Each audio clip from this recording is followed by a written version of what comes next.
যে দেশ 6 ঋতুর দেশ, সেই দেশের সাথে অন্য কোনো দেশের তুলনা করলে একদমই চলে না।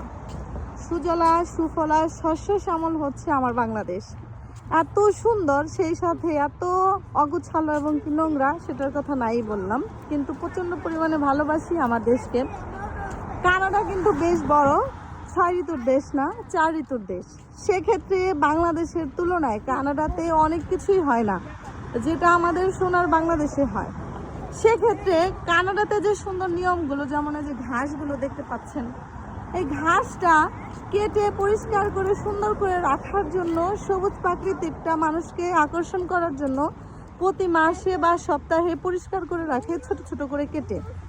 আর এবং কি হাঁটার রাস্তা আলাদা করে দিয়েছে, যাতে ঘাসগুলো মরে নষ্ট না হয়ে প্রাকৃতিক সৌন্দর্য নষ্ট না হয়।